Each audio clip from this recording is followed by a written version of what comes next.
Ирүүшүүлтээс урьдчилан сэргийлэх үндэсний ажиллагаа үзүүлж байна. Сайн бацхан уу? Та бүхэнд өнөөдрийн мэндийг хүргэе. Хүний эрхийн үндэсний комисс ирүүшүүлтээс урьдчилан сэргийлэх үндэсний ажиллагаа Монголын үндэсний олон нийтийн радио хамтран мэд хэрэг зураг подкастыг та бүхэнд хүргэж байгаа лээ. За энэ удаагийн манай дугаарт бол ирүүшүүлтээс урьдчилан сэргийлэх олон улсын нийгэмлэгийн ахлах зөвлөх ноён Бен Бакланд оролцож байна. Сайн байна уу та? Хөрөлцөн хэлэхэд таатай байна. Бидний улам жил болсон асуулт байдаг.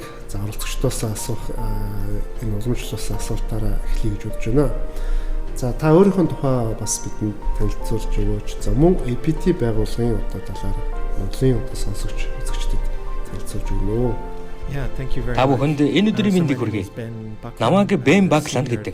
Би ирүүшүүлтээс урьдчилан сэргийлэх олон улсын нийгэмлэгийн хяналт шинжилгээ хариуцсан ахлах зөвлөхөөр ажилладаг. Энэхүү нийгэмлэгийн хувьд 1977 онд анх байгуулагдсан үндэслэгч нь Жан-Жак Готе гэдэг хүн байна. Одоо 50 жилийнхэн хойтой золгох гэж байна. Манай үндэслэгч тус нийгэмлэгийг байгуулах болсон гол агуулга утга санаа нь юу вэ гэхээр бусдад хаалттай байгууллагууд байгаад байна. Эдгээр байгууллагуудыг хэрвээ хянаж үзээд хяналт шинжилгээг хэрэгжүүлэх юм бол маш сонирхолтой дүр зураг гарах болно гэдэг зүйл. Тиймээс хүний эрхийг тодорхой хэмжээнд хязгаарладаг тэр байгууллагуудад хяналт шинжилгээ хийснээр эрүүдэн шүүлтээс урьдчилан сэргийлэх боломж үүснэ гэдэг үндсэн зарчмыг гаргаж ирсэн. Тэгээд тухайн үед 1977 онд бол энэхүү утга санааг дэлхийн хэмжээнд хэрэгжүүлэх болоод хүлээн авах хандлага маш бага байсан бол одоо APT нийгэмлэг маань дэлхийн хэмжээний урьдчилан сэргийлэх системийг бүрдүүлээд явж байна. Тэгэхээр би нийгэмлэгийн хяналт шинжилгээг хариуцсан ахлах зөвлөх энэ ажлынхаа хүрээнд бол олон улсуудтай хамтарч ажиллаж байна. Үүний нэг нь Монгол улс юм.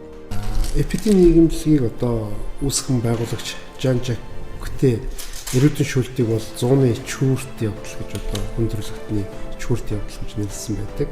За яг ноён одоо Бен бол хүний эрхийг хамгаалах тэр дундаа эрүүл шүүлтийг тасран зогсоох, урьдчилан сэргийлэх энэ одоо үүсэд хэрхэн татагдсан болсон бэ? I grew up in Tasmania in Australia and I think growing up there in the 1980s. Би Австралийн Тасманаас гаралтай хүн. Австралид байхдаа би ирүүшүүлтийн талаар ерөнхийдөө төсөөлөөгүй. Харин би одоо Женевт хүний эрхийн чиглэлээр магистрийн ажил хамгаалаад хүмүүсийн ярьдаг шиг хувь заяаны тохиолдлоор энэхүү салбарт ажиллаж байна. Анх Женев Тасманы газар ажиллаж байгаад дараа нь ирүүшүүлтээс урьдчилан сэргийлэх олон улсын нийгэмлэгт ажиллаж эхэлсэн юм а. Одоо 10 гаруй жил ажилласан байна. Би яагаад энэ байгууллагад одоо өөрийнхөө хүчин чармаалтыг зориулаад байна вэ гэхээр ирүүшүүлтээс урьдчилан сэргийлэх гэдэг бол маш чухал зүйл. Тиймээс урьдчилан сэргийлэх ажлыг үр дүнтэй явуулахын тулд маш их шинэлэг зүйлсүүд турших бас зорилтууд ч гэсэн гарч ирж байгаа болохоор би яг энэ ажилдаа чин сэтгэл, итгэл үнэмшилтэйгээр өдий хүртэл одоо энэ салбарт ажиллаж явж байна.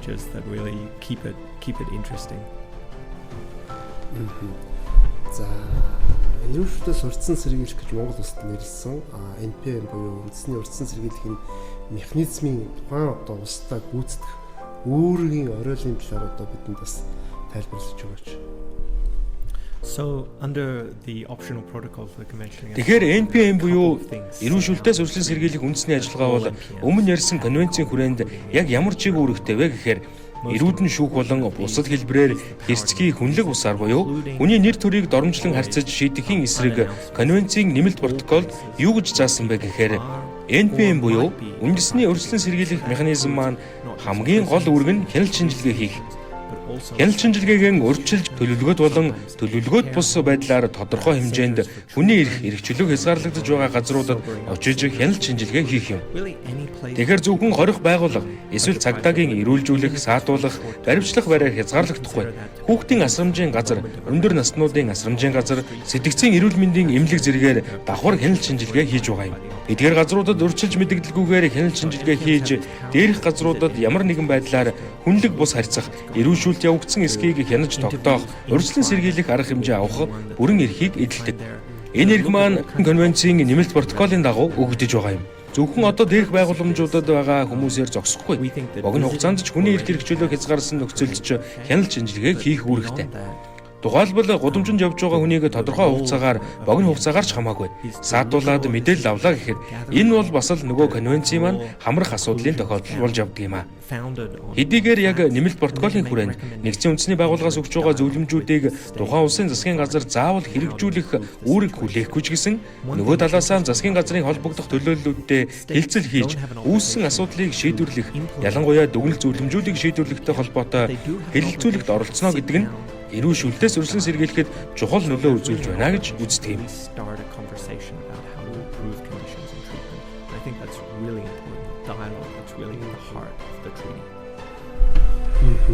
За ер нь дэлхийн нийтэд эрүүл шүүлтийн нөхцөл байдал ямар байна вэ? За NPM-ууд байгуулагдсанаар одоо эрүүл шүүлтийг таслан зогсооход оруулж байгаа хувь нэмэр бүс нутгаар нь ангилвал аль бүс нутагт илүү үр дүнтэй байна вэ? Тэр байгууллагуудын одоо тэргуун туршлага нь ямар байна вэ? Монгол улс одоо эрүүл шүүлтээс урьдчилан сэргийлэх үндэсний ажиллагаа байгууллага 3 төжилтэй орж байна. Монгол улсын хувьд ер нь NPM үндэсний урьдчилан сэргийлэх нийцэн хэрхэн одоо бичиж байгаа тань талаар бид бас хуваалцаач. Яг тэгэхээр та Монгол улсад 3 удаа гэж ажиллаж байна. За хоёр дээр нь бол одоо үндэсний нийцэнтэй бас хамтарч ажиллаж байгаа. Тийм учраас бас бидний одоо талаар бол хэцэнгуй мэдээлэлтэй байгаа гэж бодож байна. Yeah, there are great questions. So, I mean, Үнэхээр сайхан асуулт байна. Юуны өмнө эхний асуултаас хариулаад явчихъя. Тэгэхээр ерөнхийдөө бол эрүүл шүүлтэд өртөх эрсдэл хаа сайгүй л байна. Тэнд ч тохиолдож болно. Хаа сайгүй байна гэж үздэг юм. Ерөнхийдөө энэ зөвхөн одоо дундаж орлоготой ч гэдэг юм уу, дөнгөж хөгжиж байгаа улс орнууд ч гэдэг юм уу, ядуу буруу улс орнуудад тохиолддог зүйл бол биш ээ. Энэ бол хаанч тохиолдох эрсдэлтэй байдаг. Тэгэхээр үүнээс урьдчилан сэргийлэх хамгийн гол арга бол хяналт шинжилгээ байгаа даа. Үүнээс гадна хүний эрхийг хамгаалах механизмууд ч маш их чухал үүрэгтэй. And in terms of good practices or best practices that we really see things that are reducing. Тэгэхээр одоо сайн туршлагын хувьд ярихад сайн туршлага гэдэг зүйл эрүүл шүүлт хаана ямар улс орнуудад хамгийн бага ажиглагдаад байна вэ? Үүнтэй холбоотой ямар сайн туршлагууд байна вэ? Тухайлбал альва этгээдийг цагдаагийн байгууллага баримтлах, эсвэл тухайн этгээдийг саатуулахтай холбоотой бүртгэл хяналтууд бол маш сайн хийгдэж хэдэн цаг, хэдэн минутанд саатуулах байранд авчирсан юм. Хизээ баримтжсан зэрэг бүртгэлүүдийг маш сайн хийдэг. Тэгээд үндсэн хамгаалах механизмууд нь үйл ажиллагаагаа маш сайн хэрэгжүүлдэг тийм улсуудад л эрүүл шүүлтийн эрсдэл хамгийн бага байна гэж ажиглагдж байна.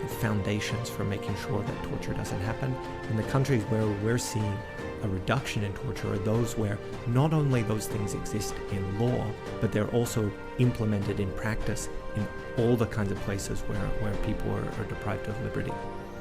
Now turning to the NPM in Mongolia. Монгол улсын эрүүл шүүлтээс урьдчилан сэргийлэх үйл ажиллагааны хүрээнд урт хугацаанд бол хамтарч ажиллалаа. Миний хувьд Монгол улсын NPM бол Аз тивд оршдог цөөхөн хэвлэсний ажиллагааны нэг. Харамсалтай нь Аз тив цөөн том байгаад байна. Монгол улсын хувьд одоо миний хамгийн их сэтгэл төрсөн зүйл юу вэ гэхээр Монгол улс хүн ам багтаач өргөн уудам дэлгэр нутагтай ихэнх хүн ам нь нийслэлдээ төвлөрсөн байгаа ч хорих байгууллагууд өдөө орон нутагт олноороо байлждаг зүйл ажиглагдсан. Тэдгээрт хурж ажиллахтай холбоотой маш их сорилттой тулгарч байгаа юм.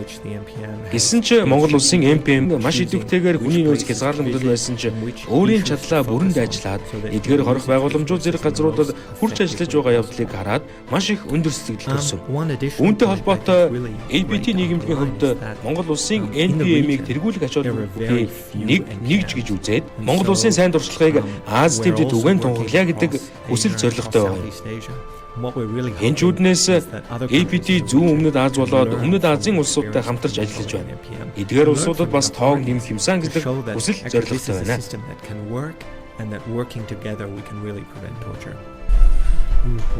За өнөхөр сайхан дүгнэлттэй байна. За бид л таны энэ дүгнэлт ярианаас бас нэлээдгүй урам зориг авсан баха гэж бас албаагчдынхаа өмнөөс баярлалаа гэдгийг хэлье. За Монгол улс бол бүх шатанда эрүүл шүүлтгүй байх ёстой гэдэг дээр санал нэгдсэн гэж би одоо ойлгодог. Их хурлын бол одоо дөрөв олон тооны одоо энэ тогтоолууд гэсэн засгийн газрын одоо шийдвэр ерөнхий сайдын даалгаврууд гэсэн бүх шатанд эрүүл шүүлтийг бол хориглож байгаа. Гэвч харамсалтай нь зарим одоо хууль байгууллагын албаагчдын зүгээс иргэдтэй зүг ус харьц хүнлэг ус харьцах, за ирүүшүүлэлт тулгахын явдал тасрахгүй байна. Энэ нь бол шүүхийн эцсийн шийдвэрээр тогтоогдоод байна. За хяналт шинжилгээ мэдээж чухал. Мөн соён гэрүүлэх буюу одоо энэ сургалт олон нийтэд нөлөөлөх ажлаас чухал гэж бид нэр харж байгаа. Тэгэхээр энэ одоо олон улсын яг энэ сургалтын талаар бол EPT-гээс маш олон юм гарын авлага гарсан байдаг. За мөн та бүхэн ялангуяа таны сургалтанд би бас Женевт сууж байсан те Денмарк, Дани улсын одоо нийслэлд болсон Копенгагены тусан хурлын үеэр бас энэ чиглэлийн сургалтанд сууж байсан. За бид бол дэлхийн нийтээр одоо дайн болж исэн ч гэсэн дайны үед ч ирүүдэн шүүх асуудлыг байж болохгүй гэдэг бол уриалга гаргаж Киевийн Копенгагены тунгалыг баталсан тэр сургалтын дээр. Тэгэхээр сургалт тэр нь хэр үр дүнтэй байна. Сургалтыг ямар одоо арга хэлбэрээр хэрхэн явуулах нь үр дүнд хурдан хүрч байна гэдэг талаас та бидэнд бас хандлагаас болцооч. Yeah, they're great questions. I mean, I think what contributes most to success. Тэгэхээр яг сургалтыг одоо яаж зохион байгуулах вэ? Ямар хэлбэрээр хүргүүл бас амжилт хамгийн их хөв нэмэртэй байдаг юм бэ? Амжилтанд хүрэх вэ гэдэг асуудал маш сонирхолтой асуулт. Юуны өмнө сургалтанд оролцож байгаа талуудын ашиг сонирхлыг харгалзан үзэх нь чухал юм. Тухайлбал бид цагдаагийн байгууллагад очоод хүний эрхийн тухай хууль ийм заалтуудтай байна. Энийг хэрэгжүүлэх ёстой гэж ярихаас илүү одоо Мендесийн зарчим бол ийм зүйлүүдийг агуулж байгаа. Үүнийг хэрэгжүүлснээр цагдаагийн аль багш нарт ач холбогдолтой. Дээрээс нь бас энэхүү зарчмын хүний эрхийг ингэж хангах боломж нөхцөл байдал үүсгэх. Мөрдөн шалах ажиллагаанд тайлбар мэдүүлэг авахтай холбоотой ийм зарчмуудыг сургалтанд оролцож байгаа аль багш нар илүү сонирхоор байна. Тэгээд албан хаагч нар бид нартай хамтарч ажилласнаар тэдэнд ямар үр дүнтэй ашигтай байгаа юм бэ гэдэг зүйлийг бодолцож үзэх нь чухал юм аа л гэж хэлмээр. And trying to find a place where your interests line up and where you have alignment, that's where I think you can make the most progress. Гайхалтай хариулт. За ер нь бол аливаа хүний эрхийн зөрчлийг гарсных нь дараа одоо нөхөн сэргээх биш, энэ гарахаас өмнө урьдчилан сэргээх нь мэдээж чухал байгаа тийм боловч харамсалтай нь одоо хүний эрхийн зөрчлүүд бас гарсаар байгаа. Тэгэхээр энэ хүний эрхийн зөрчлүүд жишээ нь манай улс дээр бол маш олон хэрэг дээр урдын шалах ажиллагаа явуулдаг. Таны түрүүний хэлсэнчлэн цагдаагийн байгууллагын аль багчд их холбогдож шалгагдаж байна. Бусад оронд бас ийм жишээ бас адилхан байдгүй. Эсвэл өөр бас албаны хүмүүс бас хамрагддаг. Одоо ямар төвшөнд ажилладаг хүмүүс холбогддог вэ гэдэг бас нэг асуулт байна л да. Yeah, thank you. That's a really great question. I think we have маш сонирхолтой асуулт тавьсанд баярлалаа. Ерөнхийдөө манай нийгэмлэгийн хүрээнд 16 улсын сүүлийн 30 жил тохиолдсон эрүүл шүүлтийн хэрэгүүдэд дүн шинжилгээ хийсэн тайлангаа боловсруулсан. Тайлан 16 улсын эрүүл шүүлтээс урьдчилан сэргийлэх үйл ажиллагаа үр дүнтэй байна уу гэдэг тайлан боловсруулж байсан. Тэгээд энэхүү тайлангийн дүгнэлт үр дүнгээс харахад хууль сахиулах байгууллага дундаан ялангуяа цагдаагийн байгууллагад хамгийн өндөр эрүүл шүүлтийн түвшинтэй байна. Ер нь цагдаагийн байгууллагуудад хамгийн ихээр гараад байна гэдэг дүгнэлт гарч байсан юм л да. Ялангуяа аливаа этгээдийг саатуулж баримжилсны дараа эхний 1 цагийн хугацаанд бол хамгийн хэрүүдэн шүүлт явагддаг юм байна гэсэн дүгнэлт гарч байсан. Энэ дүгнэлтийн улмаас манай нийгэмлэгийн стратеги төлөвлөгөөний чухал хэсэг маань цагдаагийн байгууллагатай холбогдож байгаа юм. Нөгөө талаас хаалттай барилга байгууламжид ялангуяа хяналт шинжилгээ маш ховор хийгддэг, эсвэл хийгдэхгүй. Гэр бүлийн гишүүд төрөс садныг эргэж ирдэггүй. Эсвэл өмгөөлөгч хуульчнаар хяналт шинжилгээ хийдэггүй хаалттай газар эрүүдэн шүүлт гарах хамгийн өндөр эсэлтэй байдаг учраас зөвхөн цагдаагийн байгууллагаар хязгаарлагдахгүй. Because I think there are places where the risk is high. Баярлалаа. Маш одоо чухал судалгаа байдаг. За бид нар бас энэ судалгаанаар танилцж ирсэн. Тэгэхээр яалч ч цагдаагийн байгууллага бол олон хэрэг дээр одоо зөрчилөлөх гэмт хэрэг дээр шалгах ажиллагаа явуулдаг учраас гарцаахгүй нь олон зөрчилдөгтэй ялбаагч холбогддог байх гэж бас би хөвдөд дүгнэдэг. Гэхдээ бид үр дүнтэй урьдчилан сэргийлэх ажиллагааг бол хамтдаа хийж чадна гэж итгэж байгаа. Түрүүний таны хэлсэнчлэн яг иргэнийг одоо анх саатуулах учраас хойш 1 цагийн хугацаанд иргэшүүлт хамгийн их болдог гэдэгтээ бол би ч санал нэг байна. Тэгэхээр таны бидний одоо Монгол улсад явуулж байгаа сургалтууд дээр онцлсон нэг асуудал бол анх саатуулгдсанаас хойш бүх процессыг нэг үржлэн тэмдэглэх нэг чухал юм байна. Ийм одоо сайн туршлага олон улсад байна. Энийг бид нэвтрүүлэх зүйтэй юм байна гэдэг дээр бол санал нэгдээд байна. Тэгэхээр энэ сайн жишгийг одоо хэрхэн үр дүнтэй нэвтрүүлвэл бид одоо богино хугацаанд цагдаагийн байгууллагын албаагчдыг энэ төрлийн зөрчилд одоо холбогдуулахгүй харцсан сэргийлэх боломжтой. So one thing we've seen Ерөнхийдөө бол яг энэ цагдаагийн байгууллага дээр бүртгэлжүүлэлтийг сайжруулах. Ялангуяа тухайн этгээдийг баримжилж саатуулсны дараа нэн даруй бүртгэл маш сайн хийх ёстой гэдэг нь их чухал асуудал юм. Тухайлбал бид нар бол яг энэ практикийг дэлхийд даяар түгээж байгаа. Мадагаскарт анх ажиллаж эхлэхэд цагдаагийн байгууллага аливаа этгээдийг саатуулж баримжилсантай холбоотой стандартчилсан бүртгэл гэдэг зүйл ерөөсөө хийгддэггүй байсан. Тэгээд манай нийгэмлэг ажиллаж ирснээс хойш энэхүү стандартчилсан бүртгэлийг цагдаагийн нэгж болгон хийдэг болсон юм. Тэгэхээр энэ бол зөвхөн хүний эрхийг хангаа зогсохгүй. Цагдаагийн алба хаагч нарт ч гэсэн өөрсдийг нь хамгаалах механизм болох юм гэдгийг хамтын ажиллагааны хүрээнд ойлгуулж чадсан. Тэгээд үүнтэй холбоотой ч энэхүү арга барил маань маш сайн хөгжөөд ерөнхийдөө бүхий л Мадагаскарын цагдаагийн хилцсбүр баримтлагдаг стандарт болсон юм аа. Тухайлбал одоо энэ стандартад баримтлагдсан, саатуулагдсан этгээд нь төрөл садандаан хаана байгаагаа утсаар ярьж мэдэгдэх, тусгай хэрэгцээтэй хүндэд дэмжлэг үзүүлэх зэрэг зүйлүүд орж байгаа. Мөн NPM-д зориулсан олон тооны загварууд байдаг. Тэгээд энэ загваруудын хамгийн тохиромжтойг нь сонгож ашиглахад нээлттэй байгаа. Баярлалаа. Тэгээд бид бас яг энэ стандартыг одоо хэрэгжүүлнэ гэж одоо бас бодож төлөвлөж байгаа. За таны орсон сургалтууд дээр ч юм уу цагдаагийн удирдлагууд маш чухал санаа байна. Бид хэрэгжүүлье гэсэн учраас бид удахгүй бас яг энэ чиглэлээр иргэнийтэй харьцах одоо анх уулзгал сахгуулаад дуус хүртэл бүх арга хэмжээг бас бүртгүүлжүүлж одоо явах энэ ажил эхэллээ гэж ойлгож харж байгаа. Нэг зүйлийг бас асуух хэрэгтэй гэж бодож байгаа. За олон улсад бол NPM-ийг одоо байгуулсан. Гэхдээ бүс нутагтаа бид бас цөөхүүлээс цөөн ус байгуулсан гэж байгаа. Ер нь NPM-ийг олон хэлбэртэй байгуулж байна л да. Үндэсний өрцөн сэргийлэх зүйг хүний эрхийн үндэсний комиссийн дэргэдтэй байгуулж байна. Би дааж тусдан байгуулж байна. За ингээд эдгээрийг байгуулахад хамгийн гол нь одоо ямар эрхүүдийг NPM-д олох хэрэгтэй гэдэг вэ тухай бас. Yeah, I think when we think about independence, the most important thing is that Тэгэхээр та хэллээ. Хамгийн чухал одоо зүйл юу вэ гэхээр хүний эрхийн үндэсний комиссийн дэргэд байгуулагдсан байна уу? Эсвэл бие даасан байдлаар байна уу гэдгээс үл хамаарч хамгийн чухал зүйл юу вэ гэхээр хяналт шинжилгээ хийж байгаа байгууллагууд байгаа шүү дээ. Шүүгэн шийдвэр гүйцэтгэх байгууллага, цагдаагийн газар зэрэг. Эдгээр байгууллагуудаас хараат бус байх нь хамгийн чухал. Ямар нэгэн байгууллагын нөлөөлөлд автахгүй байх нь хамгийн чухал. Та бас хэлж байна. NPM-үүд бол маш олон хэлбэрээр байгуулагдаж байна. Тухайлбал Шинэ Зеланд, Австрали гэхэд хүний эрхийн үндэсний комиссийнхаа дэргэд байна. Зарим улсад болохоор олон байгууллагуудын төлөөлөлд ороод нэг NPM-ийг байгуулж байгаа. Зарим нь бол бүр тусдаан хараат бусаар байгуулчихсан ч явж байна. Тэгэхээр одоо эдгээр загваруудын аль нь хамгийн сайн юм бэ гэж хэлэхээс илүү хараат бусаар бие даасан байдлаар үйл ажиллагаагаа явуулж байна уу? Тэгээд үйл ажиллагааг хэрэгжүүлэх чиг үүргийг хэрэгжүүлэхтэй холбоотой хангалттай төсөв санхүүжилт ногдож байна уу гэдэг нь хамгийн чухал юм. Яагаад гэвэл хангалттай төсөв санхүүжилтгүйгээр өөрийнхөө чиг үүргийг гүйцэтгэх боломжгүй шүү дээ.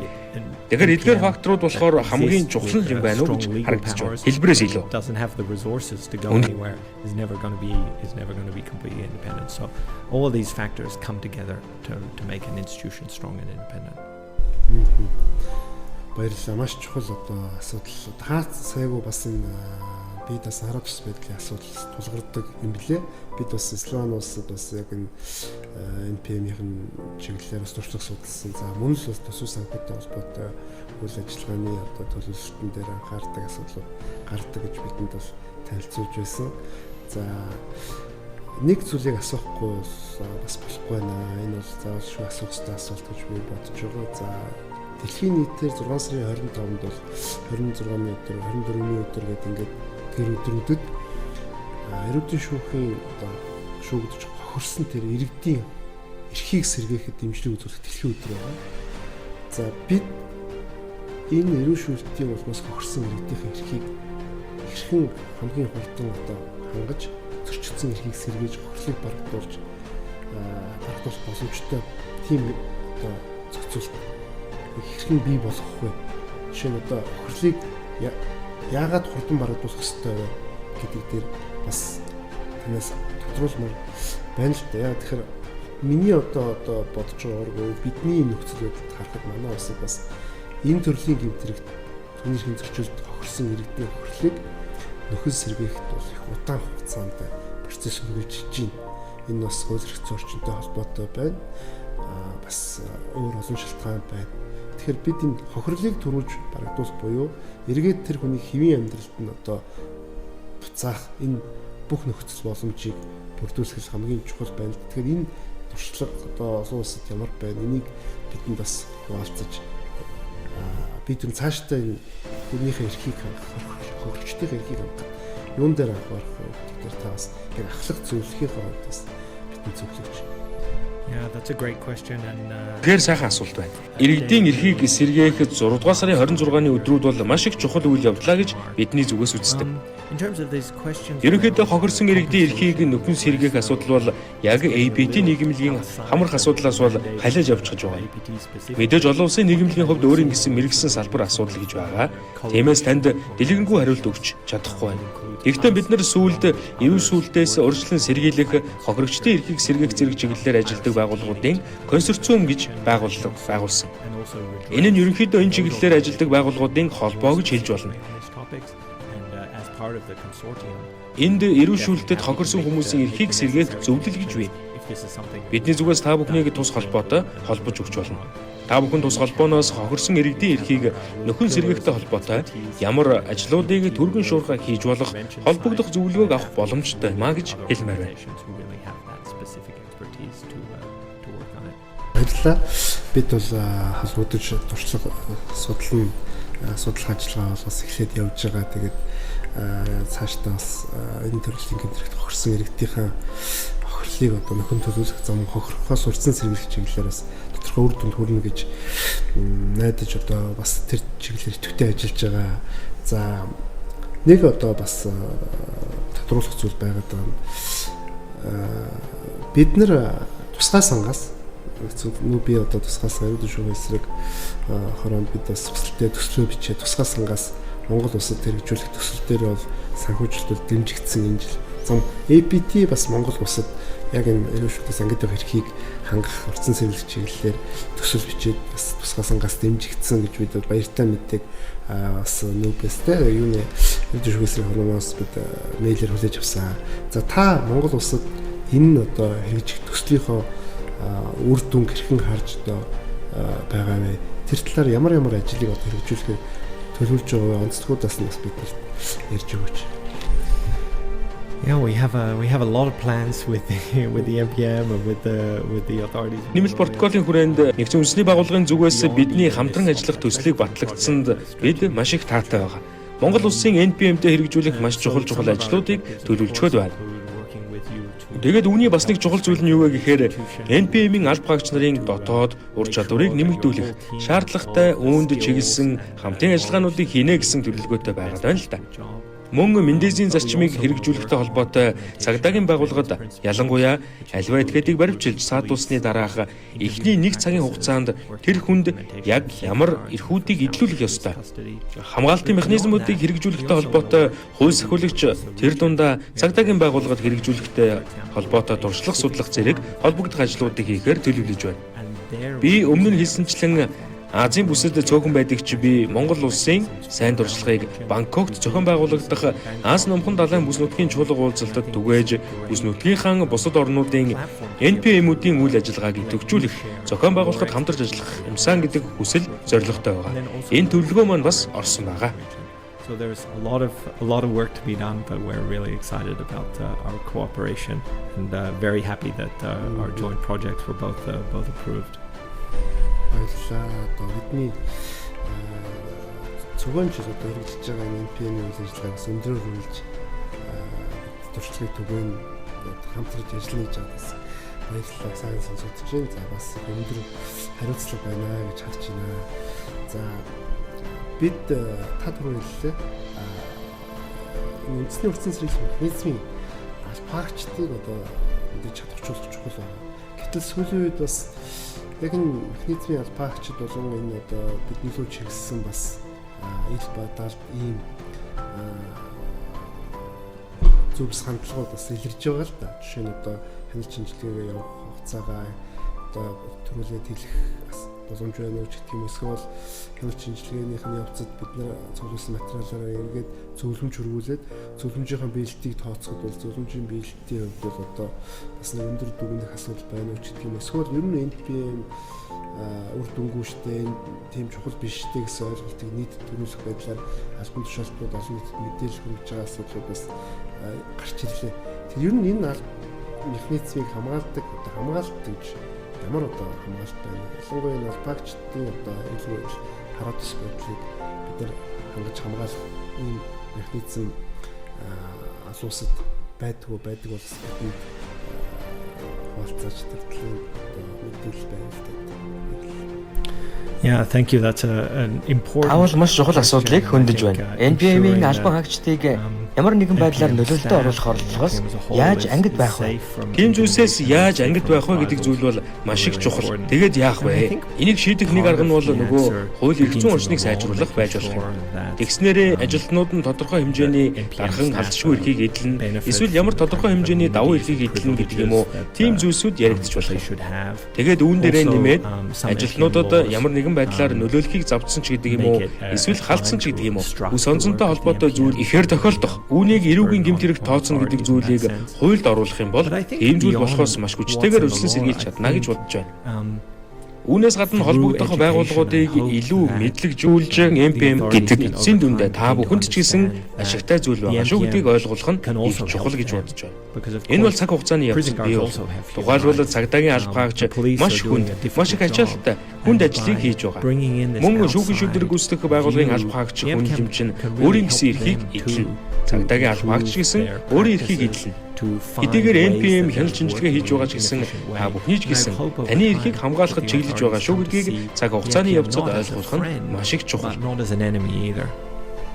Баярлалаа. Үнэхээр одоо чухал ийм хариулт байна гэж бодож байна. За та бүхэн одоо ярилцлагыг сонсож байгаа Монголын нийт төрийн албаагч бас NPM-ийн гол зорилгоос ойлгосон байх.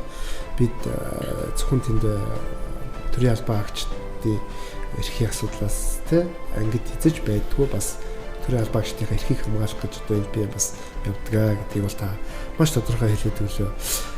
Ас солоос одоо зорж ирж Монгол улсад 3 дахь ирж одоо бидний болон одоо нийт одоо хүн төрөлхтний хөрөштөөс ангид явах эрхийн төлөө хүнд хүчээр ажлыг эрхэлж яваа. Ноён Баклин танд бол маш их баярлалаа. Тэгээд бидний хамтын ажиллагаа цааш удаан үргэлжлэх байх гэж одоо найдаж байна. За тэгээд танд одоо хамт олонныхоо зүгээс бол нийт төрийн албаагчдынхаа өмнөөс заавс иргэдийнхээ өмнөөс баярлсан талархснаа илэрхийлье. Миний асууж одоо амжаагүй, асууж чадаагүй таны одоо Монголын ард түмэндээ Монголын төрийн албаагчдад хэлэх гэсэн зүйл байвал та бас хэлж бидэнд бас энэ подкастад дамжуулж үлдээн үү те энэ боломжийг бас одоо мэдээж манай ярилцагч болгон бас яг одоо ингээд адилхан асуултанд хариулааг үлдсэн өөрийнхөө хэлье гэж бодсон зүйлээ бас хэлж үлдээдэг юм бас уламжлалтай болоод байгаа. За тэгэхээр таныг бас бидэнд энэ хэлж амжаагүй хэлье гэж бодож ирсэн зүйл бас байж байгаа. Энийг бас хэлж үлдээнэ гэж хүсэж байна. Ярилцлага маш чухал том асуултаар дуусгаж байна гэж харж байна. Таны асуусан зүйлтэй холбоотой нээлттэй асуултад бол би хоёр талын өнцгөөс хариулъя гэж бодож байна. Сүүлийн хэдэн өдөр цагдаагийн ерөнхий газрын албаагч прокуроруудад сургалт хийж байхад давтагдаж яригдж байсан нэг зүйл юу вэ гэхээр Монгол улсын иргэд маш их мэдлэг мэдээлэлтэй болж байна. Тэгээд эдгээр хүмүүс би ингэж эрхээ хангуулмаар байна. Энэ эрхээ эдэлмээр байна гэсэн зүйлийг маш их ярьж байна. Энэ бол маш чухал үзүүлэлт. Ягаад гэхээр хүмүүс өөрсдийнхөө эрхийг мэдж байна гэдэг чинь эрхээ хангуулах шаардлагаан тавина гэсэн үг. Ингэснээр ямар нэгэн байдлаар хүнлэг бус харьцаач гэдэг юм уу эсвэл ирүүшүүлэлтэд өртгөөс өршлөн сэргийлж чадах чухал асуудал болох. За хоёрдугаарт ирүүшүүлэлтээс өршлөн сэргийлэх гэдэг ажилд хүн болгоны өөрийн гэсэн хувь нэмрээ оруулах ёстой ажил юм. Ягаад гэхээр хүн болгон нийгмийг илүү аюулгүй, сайн сайхан амьдрахад таатай орчин бүрдүүлэх юмсан. Аюулгүй байлгах юмсан. Нийгмэрийн тийм сайхан өөрчлөлтүүдэд тэмүүлэх нь маш их чухал. Тэгээд хүн дээр альва хүн шудрах шүүхээр шүүлгүүлэх эрхтэй, хэрэг маргаанаа шударгаар хянан шийдвэрлүүлэх эрхийг эдлэх ёстой. Гэр бүлтэйг холбогдох хэрэгтэй, өгөөлийн үйлчилгээг авах хэрэгтэй ч гэдэг юм уу. Эдгээр зүйлсийг хүн болгон өөрсдөө хангаж явах нь их чухал. Үүн дээр хууль сахиулах байгууллагын алба хаагч, сэтгцийн эрүүл мэндийн эмчнэр бүгд өөрийн гэсэн чиг үүрэгтэй байгаа. Маш энгийн юм шиг гэрнээ та бүхэн мэрэгжлээсээ үл хамааран эрүүшүүлтээс урьдчилан сэргийлэх гэдэг томоохон үйлсэд тодорхой үүргийг гүйцэтгэх шүү гэж хэлмээр байна. Бас ярилцлагаан ингэж дүгнэмээр байна. Маш их баярлалаа. Бидний урилгыг хүлээн авч хүрэлцэн ирсэн хүний эрхийн одоо зүтгэгтэн гэж би нэрлэмээр байна. Бен Бакл танд талархаж хамгийн сайн сайхан буйнаас хүсэн өрөө. Мэдээж хүний эрх гэдэг бол эрх үүргээ мэддэг энэ иргэд, эрх үүргээ мэддэг төрлийн албаа агчдаас шууд хамаарна. За Монгол улс бол эрүүл шүүлтгүү болно гэд бид одоо зорж байгаа. За энэ бидний зорилгот бол яг та маш их одоо тусалж дэмжиж байгаад бид маш их талархалтай байгаа. За ингээд танд хамгийн сайн сайхан бүхнийг хүсье. За өнөөдөр манай подкастад эрүүл шүүлтээс урьдчилан сэргийлэх нийгэмлэг олон улсын байгууллага ахлах зөвлөх Бен Бакшнд оролцлоо. Мэдэх хэрэг подкастын энэхүү удаагийн дугаараар та бүхэн эрүүл шүүгээс урьдчилан сэргийлэх нийгэмлэгийн үүрэг NPA буюу үндэсний урьдчилан сэргийлэх механизм ямар үүрэгтэй байдгүй. За бид хэрхэн одоо ямар аргаар хохирогчдын эрхийг нөхөн сэргийлж болох вэ? Хэрхэн урьдчилан сэргийлэх вэ? Урьдчилан сэргийлэх үйл ажиллагааг хэрхэн үр дүнтэй явуулах боломжтой вэ гэдэг эдгээр одоо сэдвүүдийн хүрээнд 100 минут ярилцлаа. Баярлалаа. Маш их баярлалаа. Би Монгол улсад хүрэлцэн ирээд энэ салбарт та бүхэнтэй ингэж хамтарч ажиллаж байгаа нь миний хувьд нэр төрийн хэрэг юм. Эрүүл шүүлтээс урьдчилан сэргийлэх асуудал эрхэлсэн гишүүн Цэлмэн танд NPM-ийг өдөртөн чиглүүлж маш их үр дүнд хүрсэн байгаа шүү гэдгийг онцолж хэлмээр байна. Мөн таны хүсэл зориг хүчин чармаалтад маш их талархаж явдаг шүү гэж хэлмээр байна. Thank you.